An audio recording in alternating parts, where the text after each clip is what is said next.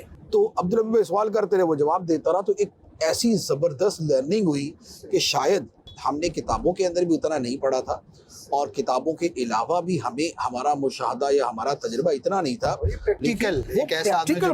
وہ پریکٹیکل بندہ اس نے ہمیں اتنے اچھے آئیڈیاز دیے اور اتنے اچھے طریقے بتائے. تو اب یہ کیا ہے کہ یہ ہم نے ایک باقاعدہ کوئی ہمیں سفر کے دوران ایک ایسا صاحب مل گیا کہ جس سے ہم نے مفت کے اندر ہی ساری چیزیں سیکھی.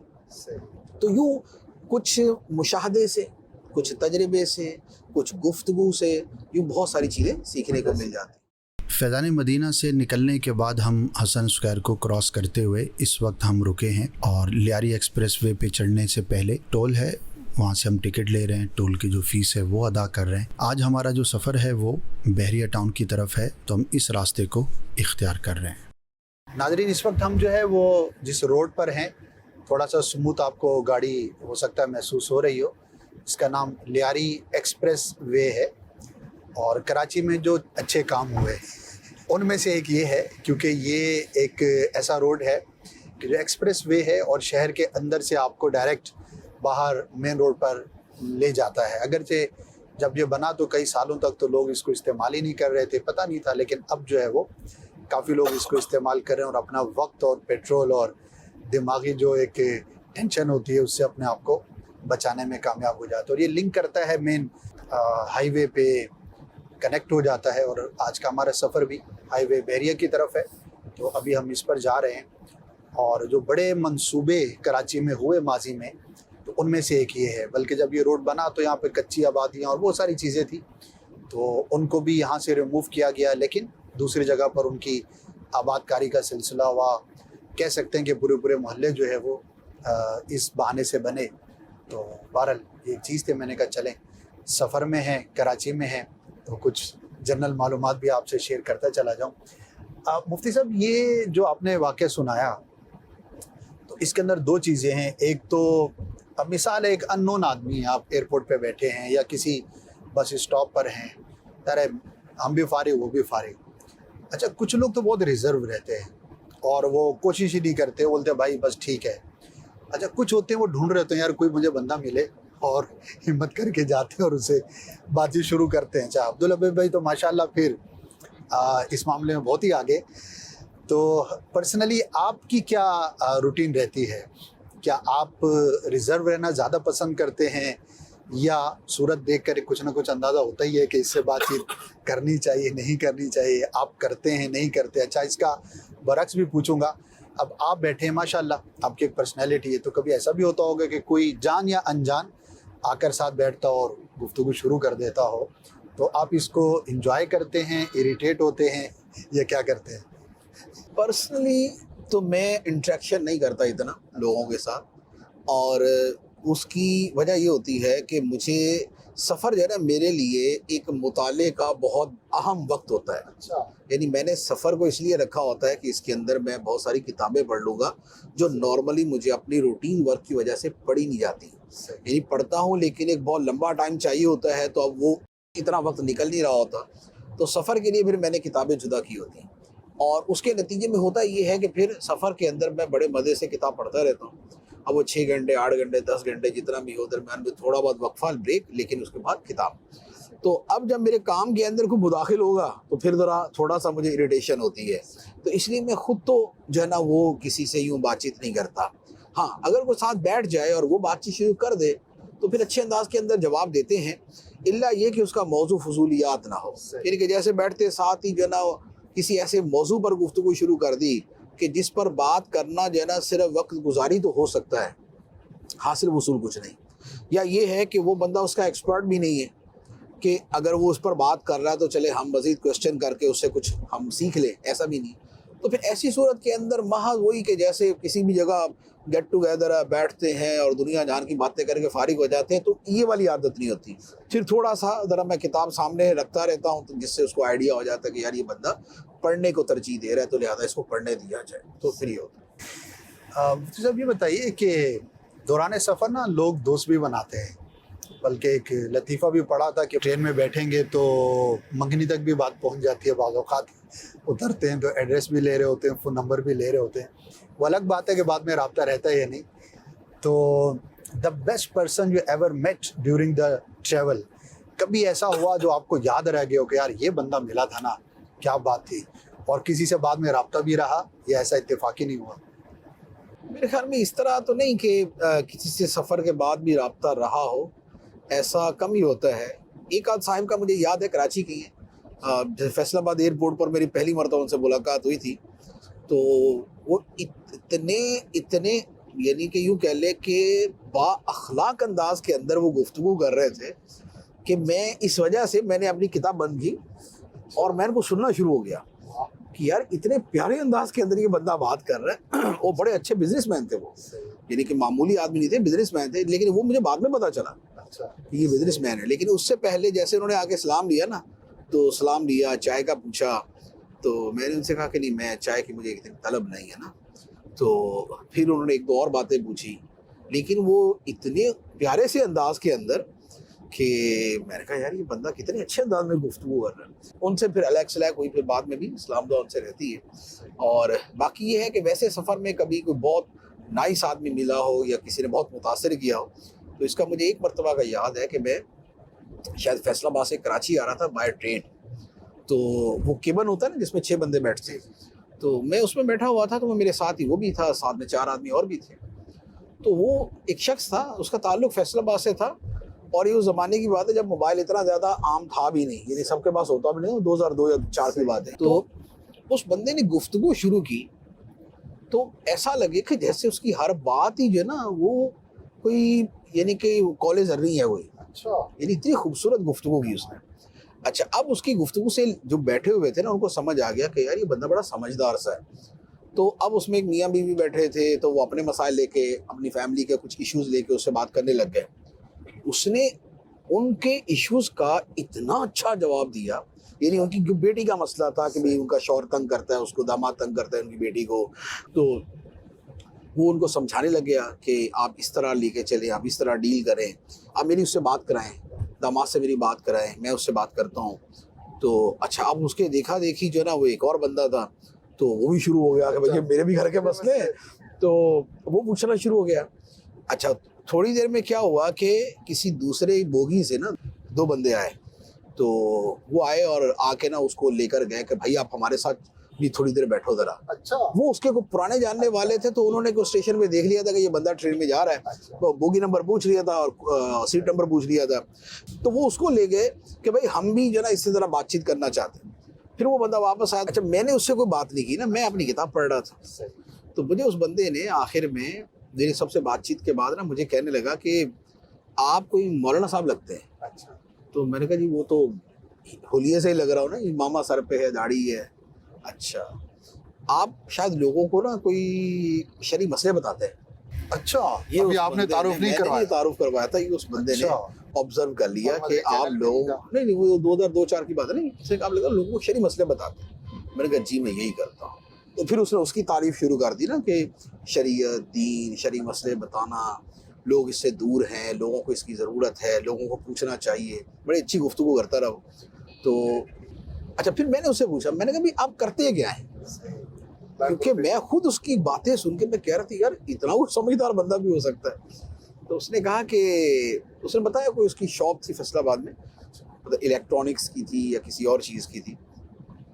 اور ساتھ میں اس نے پھر یہ کہا کہ اصل میں نے اپنے گھر میں اپنا جو میرا ڈرائنگ روم ہے، میں بیٹھک جو ہے میری، میں نے اسے نا رکھا ہوا ہے لوگوں کے مسائل حل کرنے کے لیے. اچھا، تو میں اس میں میری ہابی ہے یہ کہ میں بیٹھتا ہوں تو میری گلی کے، تو رشتہ داروں کے، تو دور پار کے کوئی کسی طرح کے ایشوز آئیں تو جس طرح ایک کنسلٹنٹ ہوتا ہے تو میں ان کو جو ہے وہ مشورے دیتا ہوں، ان کی کہانی سنتا ہوں. تو یہ یوں میرا ایک شوق ہے، تو میں زیادہ وقت اس کے اوپر لگاتا ہوں. تو یہ کہہ لیں کہ شاید جو نا میں اگر سفر کے اندر کسی بندے سے متاثر ہوا تو یہ بندہ تھا. نام وغیرہ تو مجھے بھی یاد نہیں ہے اس کا، لیکن بہرحال اس کی گفتگو بہت اچھی تھی. صحیح. چلے، ایسا ناظرین آپ کے ساتھ بھی ہوا ہوگا، اور شاید ایسے افراد کے جن سے بندہ متاثر ہو، اچھا لگے، بھلا لگے، وہ کم ہی ہوتے ہیں. مفتی صاحب سے یہ نہیں پوچھوں گا کہ کس کس نے تنگ کیا ہے، کیونکہ اس کی لسٹ بہت لمبی ہوگی، کیونکہ مجموعی طور پہ ہمارے کلچر میں کہیے یا انوائرمنٹ میں کہیے تو لوگ جب کسی کے ساتھ انٹریکشن کرتے ہیں تو اس کا معاملہ بڑا عجیب و غریب بھی ہوتا ہے بعض اوقات، اور کوئی بھی سلجھا ہوا آدمی یا سمجھدار آدمی اس چیز میں ویسا پارٹیسپیٹ نہیں کر سکتا. بعض اوقات تو ایسے عجیب و غریب معاملات بھی ہوتے ہیں. تو بہرحال ملے جلے جو ہے وہ سلسلے جو ہے وہ رہتے ہیں. بندے کو کوشش کرنی چاہیے کہ اگر کوئی واقعی اچھا آدمی ہے تو اس کے ساتھ انٹریکشن جو ہے وہ کر لینا چاہیے. مفتی صاحب کبھی لانگ سفر پر جاتے ہیں اور ساتھ میں کوئی چاہیے کہ بھئی کوئی نہ کوئی ساتھ ہونا چاہیے، سفر ہی ایسا ہے، آپ کیا سلیکٹیو ہیں اس معاملے میں یا نہیں؟ نمبر 1. نمبر 2، جب بھی لمبا سفر ہو اور کسی کو ساتھ لینا ہے تو کیا ایسی چیزیں جو وہ دیکھنی چاہیے؟ کیونکہ ناظرین میں ایک تعداد ہوگی جو سفر کرتی ہوگی یا آئندہ سفر کرے گی، اور بعض اوقات سفر بڑا شاندار ہوتا ہے، بندے نے لاکھوں روپے خرچ بھی کیے، لیکن وہ جو ساتھ ہے اس کی وجہ سے سارا سفر جو ہے وہ عجیب و غریب ہو جاتا ہے. اچھا، سفر میں آپ نے کسی کو ساتھ لے لیا، اب اس کو اتار تو نہیں سکتے کہ بھائی روکنا ذرا، اس کو تو اتارو، یہ بھی نہیں ہوتا. تو کیا سجیسٹ کریں گے، کیا ایکسپیرینس ہے؟ کیونکہ ماشاءاللہ دعوت اسلامی کے تعلق سے بھی پرسنلی بھی آپ نے جتنا ٹریول کیا ہے تو میں سمجھتا ہوں کہ آپ کے تجربات سے لوگوں کو فائدہ ہوگا. دیکھیے، جو نارمل آدمی سفر کرتا ہے نا، اس میں کسی ہم سفر کا ہونا یہ مفید ہے اور بہتر ہے. یہ پچھلے زمانے میں چونکہ جو سفر ہوتا تھا وہ بہت قافلوں کی صورت میں ہی ہمیشہ نہیں ہوتا تھا. کوئی بندہ تنہا بھی کہیں نہ کہیں جاتا تھا، اور پھر راستے میں جنگل بیابان ہوتے تھے. تو اس حوالے سے نبی پاک علیہ الصلوۃ والسلام نے یہ باقاعدہ فرمایا تھا کہ تمہیں کوئی شخص بھی جو ہے وہ اس طرح بیابان جنگلات کا جو ہے وہ تنہا سفر نہ کرے. خدا نہ خواستہ کوئی مس ہیپ ہو جائے اس کے ساتھ تو اس کے پیچھے تو گھر میں خبر دینے والا بھی کوئی نہیں ہوگا کہ بندہ گیا تھا، کہاں ہوا، کیا ہوا، اس کے ساتھ کچھ بھی نہیں. تو ہم سفر کا ساتھ ہونا جو ہے یہ قسم کا یوں کہہ لے کہ ایک سپورٹنگ چیز ہوتی ہے. اچھا، دوسری بات یہ ہے، آج کے سفر میں اگرچہ جدت آ چکی ہے لیکن تب بھی سفر میں کسی کا ساتھ ہونا جو ہے یہ بہرحال فائدے مند ہی ہوتا ہے. کیونکہ جب آدمی سفر کرتا ہے تو اب کسی کو اگر ساتھ لے کے جائے گا تو سوچ سمجھ کے لے کے جائے گا، اسی کو لے کے جائے گا جس سے سفر کرنا اس کے لیے مفید بھی ہو اور اسے اچھا بھی لگے. تو اس لیے کسی کا ساتھ ہونا جو ہے وہ عام طور پہ سفر وہ خوشگوار ہو جاتا ہے. تو یوں ہم سفر ساتھ ہونا چاہیے. اچھا، لیکن یہ ہے کہ بعض اوقات یہ ہے کہ سفر کی نوعیت ایسی ہے کہ جس میں اس نے جانا ہی کے لیے. جیسے اگر میں اپنا کہوں تو اب میں اگر UK یا امریکہ جاتا ہوں تو اب یہ سفر ایسے ہیں کہ مثال کے طور پہ میں وہاں پر جا رہا ہوں بیانات کے لیے. اب اس میں ہم سفر کہاں سے تلاش کروں؟ ٹھیک ہے نا، یعنی کہ وہاں کا خرچہ ہی اتنا ہے کہ اب ہم سفر اتنی قربانی دے کہ وہ اتنے پیسے خرچ کرے اور پھر وہ ساتھ جائے تو یہ مشکل ہو جاتا ہے. تو اس لیے پرسنلی میں جو سفر کرتا ہوں وہ بہت زیادہ جو ہے نا وہ تنہا ہی سفر ہوتے ہیں، خاص طور پہ بیرون ملک ہے یہ تنہا سفر ہوتے ہیں. پاکستان میں ہوتا ہے کہ پاکستان میں اگر کہیں جانا ہے اور وہ بھی قریب میں، جیسے کراچی میں ہے تو حیدرآباد جانا ہے تو اس میں کچھ نیک لوگ میرے ساتھ ہوتے ہیں آپ جن میں آپ بھی شامل ہیں. وہ جو ہے سفر ہے ایسا کہ جس میں کوئی نہ کوئی ساتھ ہوتا ہے. باقی جیسے فیصل آباد لاہور جانا ہے تو اس میں تو 1.5 گھنٹے کا سفر ہے، وہاں جا کے مزید کمپنی وہاں کے لوگوں کے مل جائے گی تو اس میں اتنی کسی کی حاجت نہیں ہوتی. لیکن بہرحال یہ ہے کہ ہم سفر کا ساتھ ہونا یہ ایک مفید چیز ہی ہے. صحیح، ماشاءاللہ. اچھا ناظرین، ابھی ہم آلموسٹ جو ہے وہ جو ٹول پلازا ہے کراچی گیٹ جو ہے اس کے قریب ہے. راستے میں سبزی منڈی، فروٹ منڈی، جو مدنی چینل دیکھنے والے ہیں انہوں نے دیکھا ہوگا عالمی مدنی مرکز فیضان مدینہ پرانی سبزی منڈی لکھا ہوتا. تو پہلے یہ وہیں پر تھی، اطراف میں چاروں طرف کہہ سکتے ہیں کہ منڈی تھی. وہ دن بھی ہم نے دیکھے، لیکن اب وہ شفٹ ہو کر باہر آ گئی. اسے ایک تو کنجسٹڈ ایریا تھا وہ کافی کھلا ہو گیا. ظاہر ہے کہ جہاں سبزی منڈی ہوتی ہے ہمارے ہاں، ویسے تو سفر کی بات ہے تو مفتی صاحب ایک میں نے بھی سبزی منڈی دیکھی کسی ملک کی اور وہ لگی نہیں رہی تھی کہ یہ سبزی منڈی ہے.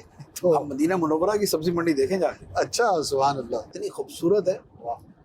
ایک تو وہاں ویسی صاف ستھری اور بڑی پڑھی لکھی سی لگتی ہے وہ جی. تو دوسرا جو ہے اس میں ماشاءاللہ جو چیزیں ہوتی ہیں ہمیں تو نسبت کی وجہ سے بھی پیار ہے کہ وہاں پہ ٹماٹر تو آلو تو یہ چیزیں بڑی پیاری لگتی ہے. لیکن انہوں نے جس طریقے سے اس کو نہلا دھلا کے رکھا ہوتا ہے اور جتنا وہ ماشاءاللہ سوٹڈ بوٹڈ قسم کے وہ لگ رہے ہوتے ہیں تو بڑا مزہ آتا ہے وہاں دیکھنے. بڑا مدینہ منورہ کی منڈی بڑی پیاری ہے سب. چلیں نیت کرتے ہیں انشاءاللہ حاضر ہوئی تو جائیں گے، اور جو جاتے رہتے ہیں وہ ضرور وہاں پر جائیں. یہ بھی ایک ایکسپیرینس ہے اور یہ بھی ایک لرننگ کا طریقہ ہے. جیسے ابھی لرننگ کی بات ہوئی تھی کہ آپ جس جگہ پر جائیں تو وہاں کی جو مشہور جگہ ہیں وہاں جا سکتے ہیں، جہاں پر تو وہاں جانا چاہیے، دیکھنا چاہیے. تو سبزی منڈی کا تو ایسا تھا مفتی صاحب کہ میں گیا تو وہ بڑا جیسے آپ نے ابھی ارشاد فرمایا، تو میں ابھی ویٹ کر رہا ہوں کہ شاید یہ کوئی الگ سے ایریا ہے، منڈی ابھی شروع ہوگی، وہ ختم ہو گئی. تو میں نے کہا منڈی، بولے یہی تو تھی. میں نے کہا اچھا بھائی. تو بہرحال تو اب وہ ہائی وے پر آ گئی ہے، اور اس ہائی وے سے ہماری ایک اور یادیں وابستہ ہیں کہ صحرائے مدینہ جو دعوت اسلامی کی اپنی پراپرٹی ہے، بڑے اجتماعات سندھ سطح کے جب ہوا کرتے تھے، اللہ کرے وہ دن دوبارہ آئیں. تو بس یہیں پر قریب ہی ہے وہ سپر ہائی وے کے، وہ مقام بھی ہے. وہاں پر کچھ اراکین شورا، مفتی دعوت اسلامی مفتی فاروق علیہ رحمہ، ان کے مزارات بھی ہیں. تو بہرحال ریسٹورنٹس ہیں ہائی وے پہ، کبھی کھانے کے لیے بھی بندہ آ جاتا ہے. تو بڑا ایک خوبصورت جو ہے یہ سفر رہتا ہے. پھر یہ کنیکٹ کرتا ہے آگے سندھ میں ٹریول کے بعد، پھر یہ پنجاب موٹر وے کے ساتھ کنیکٹ ہو جاتا ہے. بیچ میں ابھی قربانی کی منڈی بھی یہیں پر ہے نا، مواشی منڈی ساری بالکل وہ بھی اسی روڈ کے اوپر آ جاتے ہیں. اور میں سمجھتا ہوں کہ دنیا کی بڑی منڈیوں میں سے ایک ہوگی، یا سب سے بڑی بھی کہہ سکتے ہیں، ایشیا کی غالباً کہا جاتا ہے، ایشیا کی سب سے بڑی ہوگی. اور میں نے جب فرسٹ ٹائم دیکھا، ظاہر ہے کہ ایک عرصہ ہو گیا کراچی میں، تو بکرا منڈی، گائے منڈی یہ تو رہتی ہے، لیکن اونٹ منڈی اتنی بڑی اور اتنی ویرائٹی اونٹوں کی کبھی ایک جگہ دیکھی نہیں تھی. تو قربانی کے دنوں میں ماشاءاللہ یہ بھی واقعی، اور جاتے ہیں کراچی میں تو ایک بڑا ذوق ہے. ویسے دنیا میں ہم سفر کرتے ہیں تو جو مذہبی سیلیبریشن ہے مفتی صاحب، اور جو کراچی میں لوگوں کا ذوق ہے، اس پہ بھی میں چاہوں گا کہ آپ سے کچھ معلومات لوں. مجھے ایسا لگتا ہے کہ دنیا میں کم شہر ہوں گے کہ جن میں جیسے بڑی راتیں ہیں اور جو ہمارے ایونٹس ہیں ان کو اتنے جذبے اور شوق کے ساتھ سیلیبریٹ کیا جائے. انہی میں سے ایک شاید یہ قربانی کے دن بھی ہے. پاکستان بھر میں اور خصوصاً کراچی کے اندر جو رونق اور جو ذوق شوق ہے وہ دیگر بہت ساری جگہوں سے زیادہ ہوتا ہے. اوور آل تو دنیا میں خیر بہت ساری جگہ ایسی ہوتی ہیں کہ جہاں پر ہم جب جا کے دیکھیں تو پھر پتہ چلتا ہے کہ یار ماشاءاللہ ایسا زبردست اہتمام. جیسے میلاد شریف ہے نا، یعنی 12ویں شریف. اب 12ویں شریف کے حوالے سے ایک ہمارا عام تاثر، ہماری معلومات چونکہ اتنی ہوتی ہیں تو ہم یہ سمجھتے ہیں کہ یار یہ پاکستان کے اندر جو نا اتنا بڑے بڑے اجتماعات 12ویں کے اور ایسی لائٹنگ اور اس طرح کے جلوس نکلتے ہیں. لیکن ابھی کچھ ہی عرصہ پہلے یمن کی ویڈیو دیکھی میلاد شریف کی. یمن کی جو میلاد منانے کی ویڈیو ہے وہ ایسی تھی کہ اس کو دیکھ کے سمجھ آ گیا کہ ہم سے آگے ہی ہیں میلاد منانے کے اندر، یہ ہم سے آگے ہی ہیں. یعنی کہ جو میدانوں کے ساتھ چھوٹی چھوٹے ٹیلے، ٹیلوں کے ساتھ پہاڑیاں، پہاڑیوں کے اوپر مکان، مکانوں کے اوپر لوگ، لاکھوں کی تعداد میں سب مل کے میلاد شریف منا رہے ہیں.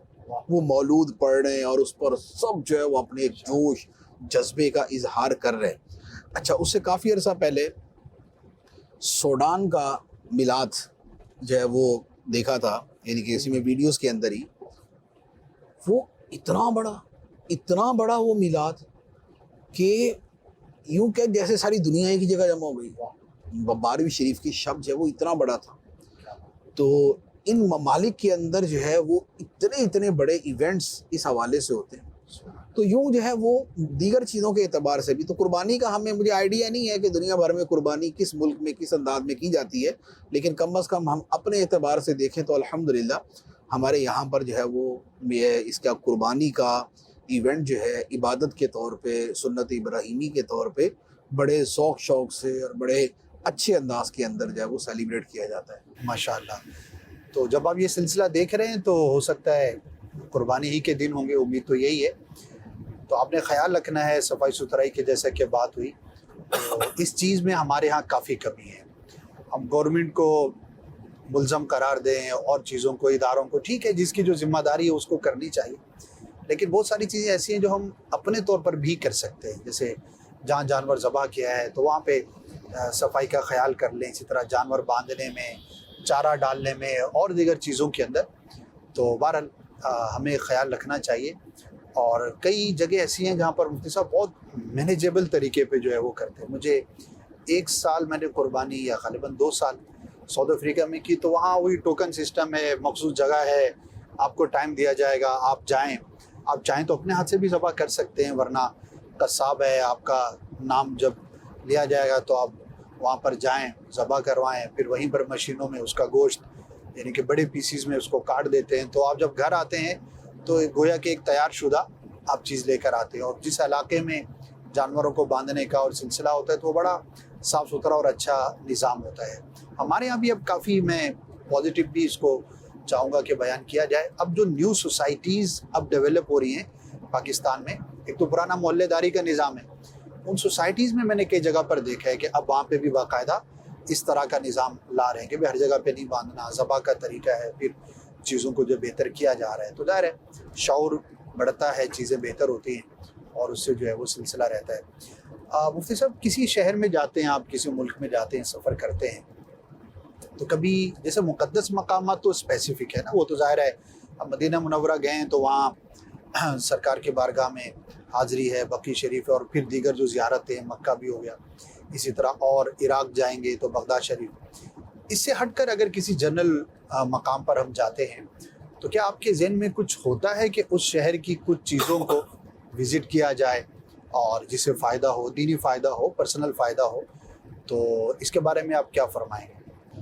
2-3 چیزیں پرسنلی تو میرا اپنا ایک یوں کہہ لے کہ معمول ہے کہ جیسے میں کسی شہر میں جاؤں، اور ایک تو یہ ہوتا ہے کہ وہاں پر اگر کوئی مزار ہے کسی بزرگ کا تو اس مزار پر حاضری دینے کی کوشش کی جائے. تو ایک تو یہ ہوتا ہے.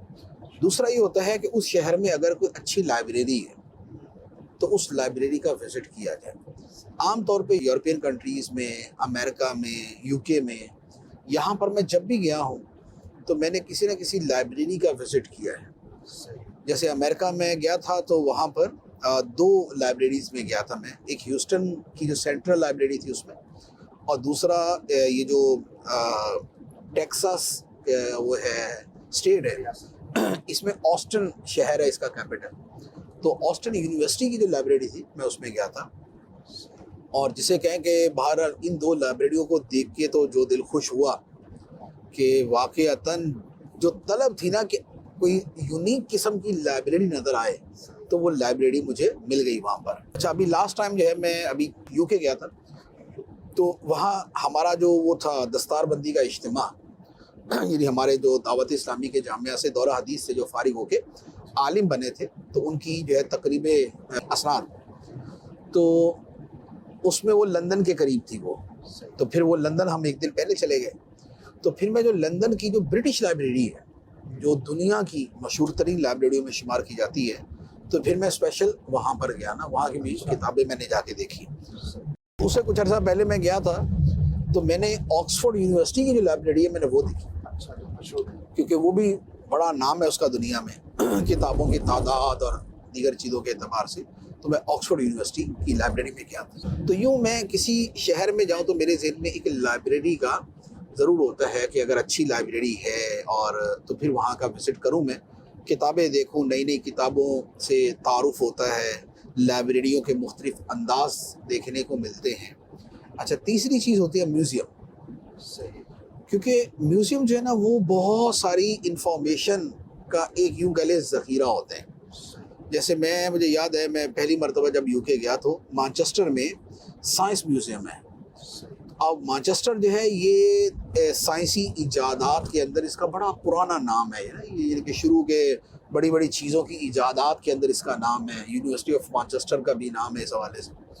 تو اب میں وہاں گیا تو میں نے وہاں جا کے یہ سائنس میوزیم ہے. اچھا، اسی طرح جو آرٹ میوزیم ہوتا ہے، آرٹ میوزیم میں یہ ہوتا ہے کہ آرٹ کے اندر آپ کو ایک ہسٹری ملتی ہے کہ کس زمانے میں کس چیز کا کیا کلچر رہا، جیسے سکے کون سے تھے، برتن کون سے تھے، رہائشیں کیسی تھی. تو یوں اس طرح کی بہت ساری چیزیں دیکھنے کو ملتی ہیں. تو اس طرح کی چیزیں بھی جو ہے نا وہ میں دیکھتا رہتا ہوں. لندن کے اندر بھی اس طرح کا ایک میوزیم ہے، وہ بھی دیکھا.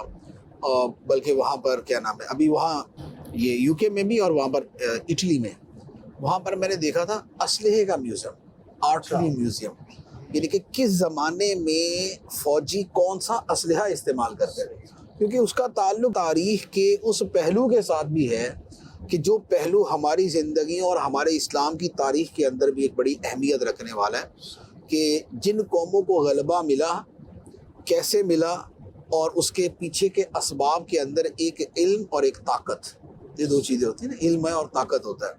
تو علم لائبریریوں میں اور تاریخ میوزیم میں اور طاقت جو ہے وہ اس طرح کی میوزیم میں، تو یہ والی چیزوں کا میں نے مشاہدہ وغیرہ کیا، تو یوں اس طرح کا دیکھنے کا جو ہے نا وہ سلسلہ چلتا ہے۔ خالی لائبریریاں تھیں مفتی صاحب یا کوئی وہاں پہ لوگ پڑھنے پڑھانے والے بھی تھے؟ اور دنیا میں زیادہ مطالعہ یا اسٹڈی کا ذوق کس ایریا میں آپ نے دیکھا؟ جنرل پبلک کی بات ہو جا رہا ہے، جو ہے ہی پڑھنے پڑھانے والا طبقہ تو وہ تو دنیا میں کہیں بھی ہوگا، اس کا تو تعلق ہوگا، لیکن ایز اے نیشن کہیں تو ایز اے نیشن کے ویسے تو خیر یعنی کہ عرب ممالک میں بھی میں نے لائبریریز دیکھی ہیں اور وہاں پر جانے والوں کا رجحان بھی دیکھا ہے۔ جیسے دبئی کے اندر الماجد لائبریری ہے، وہاں 2-3 مرتبہ جانا ہوا تو وہاں پر بھی ایک اچھا خاصا لوگوں کی آمد و رفت تھی، لوگ دیکھ بھی رہے تھے، پڑھ بھی رہے تھے۔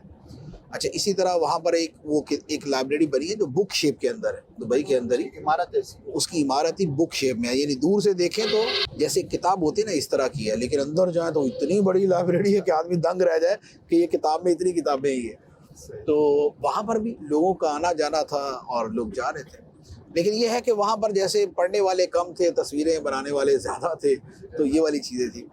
اور باقیہ تو ہے کیا نام ہے، جیسے لندن کی لائبریری ہے اور کیا نام ہے آسٹن لائبریری، اس کا میں کہہ رہا ہوں، تو یہ وہاں پر یعنی تعداد تھی پڑھنے والوں کی، یعنی کہ لوگ جسے کہنا کہ بہت بڑی تعداد کے اندر اسٹوڈنٹس اور افراد لوگ جاتے ہیں پڑھتے ہیں۔ تو بہرحال دنیا میں جہاں لائبریریاں ہیں وہاں پڑھنے کا بھی رجحان ہے۔ اب یا تو لائبریریاں اس وجہ سے ہیں کہ پڑھنے کا رجحان ہے، یا پڑھنے کا رجحان اس لیے کہ وہاں لائبریریاں ہیں، تو یوں ملا جلا حساب۔ دونوں چیزیں جو ہے وہ ہو سکتی ہیں۔ میں نے اپنی زندگی میں سیکنڈ ہینڈ بکس کی ایک لائبریری اس کو کہیں یا بک شاپ کہیں، ساؤتھ افریقہ میں ہی جونسبرگ کے اندر 4 یا 5 اسٹوری بلڈنگ، اور بقول اس کے جو وہاں بیٹھا ہوا تھا کہ 2 کروڑ کہہ رہا کہ میرے پاس کتابیں ہیں۔ اچھا، اب 2 کروڑ کتابیں اب گننا تو ممکن نہیں تھا، لیکن بہرحال کافی بڑی جگہ اور 4 سے 5 اسٹوری بلڈنگ اور زمین سے چھت تک کتابیں ہی کتابیں۔ اور اس کی ہسٹری پوچھی کہ بھئی یہ کیسے ہوا، تو اس نے اپنی دادا یا پردادا کا کہا کہ ان کے ایک ہمسائے تھے، وہ کہیں جا رہے تھے تو انہوں نے کہا کہ یہ ہم جا رہے ہیں سفر میں، سارا سامان تو نہیں لے آ سکتے، تو یہ کچھ کتابیں ہی آپ اپنے پاس رکھ لیں۔ تو انہوں نے اپنے پاس رکھ لی، پھر انہوں نے کہا یہ تو اچھی بات ہے، ہم اور بھی معلومات کرتے ہیں کہ اور بھی کسی کے پاس ہے تو ہمیں دے دو۔ تو بولا دادا یا پردادا جو اس کو جمع کرنا جو وہ شروع ہوئے تھے، کرتے کرتے پھر ہمارا یہ پروفیشن بن گیا، اور آج 45 یا 50 سال ہو گئے تو ہم یہی کرتے ہیں، اور سیکنڈ ہینڈ بکس جو ہے نا وہ لوگ ہمیں دے جاتے ہیں، ہم خرید کے رکھ لیتے ہیں۔ اور مینیج نہیں تھا وہ، میں نے کہا بھی اگر اس ٹاپک پر کتاب چاہیے ہو تو بولا آپ جائیں دیکھ لیں۔ میں نے کہا یار خود ہی کہہ رہے ہو کروڑوں کتابیں ہم اس میں جا کے کہاں دیکھیں۔ تو اچھا وہ جو بیٹھا ہوا تھا وہ بھی جو ہے نا وہ ایک اولڈ سٹائل کا ہی لگ رہا تھا، اس کا بھی جو انداز تھا ویسا ہی کچھ تھا۔ بہرحال آلویز لائبریریز ہو گئی، جانا، لرننگ ہوتی ہے، سیکھنے کا موقع ملتا ہے۔ اور ایک جگہ پہ بہت اچھی چیز یہ دیکھنے کو ملی کہ ایک ایریا تھا جس کو انہوں نے نام دیا ہوا تھا لائف سٹائل کا، یعنی کہ جو زندگی کی بنیادی چیزیں ہوتی ہیں ان سامانوں پر وہ مشتمل جگہ تھی۔ تو میرا وہاں جانا ہوا کسی کام سے، تو اس کے اندر لائبریری بھی تھی اور بک شاپ تھی۔